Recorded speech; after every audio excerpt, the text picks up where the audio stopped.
Hello everybody, welcome back to the channel. My name is Chris and I'll be your weather host for the next couple minutes, hopefully a relatively short video. We have a pretty kind of smaller risk that we're going to be looking at in the 3-day outlook. So we're going to go ahead and dive into that. Again, hopefully a relatively small video as there's not much going on.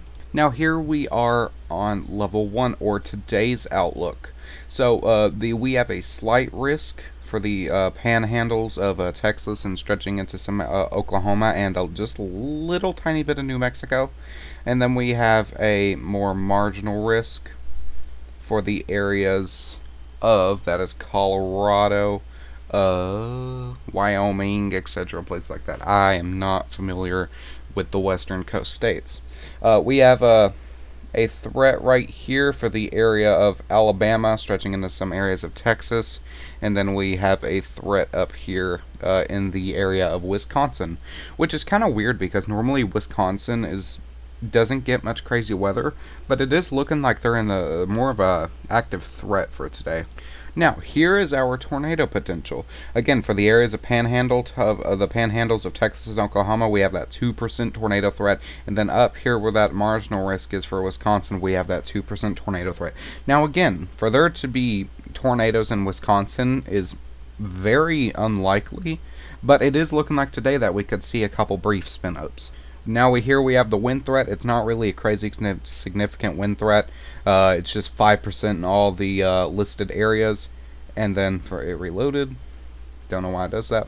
And then for the hail threat, we have a more significant hail threat in the areas of the panhandles of Texas, as that slight risk is moving. Now for tomorrow or for Friday, we have a not significantly bigger risk, but it's covering a lot more ground. So we have this slight risk for the area of Texas, eastern Oklahoma, and some areas of Louisiana, and we have that marginal risk for the area stretching into New Mexico, Texas, and Louisiana as well. Even some areas of Tennessee, it's looking like.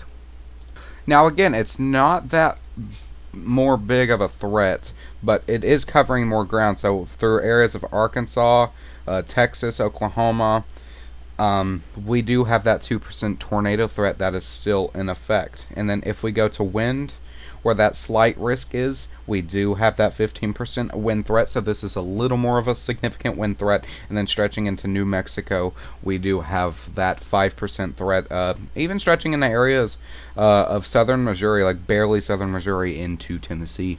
The hail threat, in my opinion, kind of looks like a boomerang.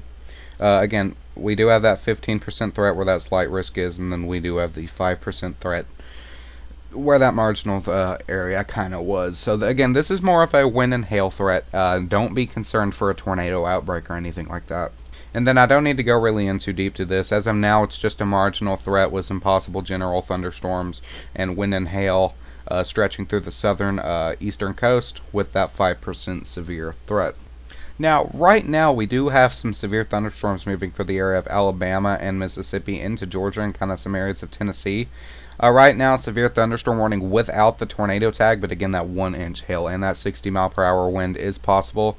And then down south into the area of Florida, Jacksonville and Palm Coast, again, not a crazy hail threat or wind threat, but again, it's that severe thunderstorm with those possibilities. Again, no tornado label, so we should not really be too concerned about that.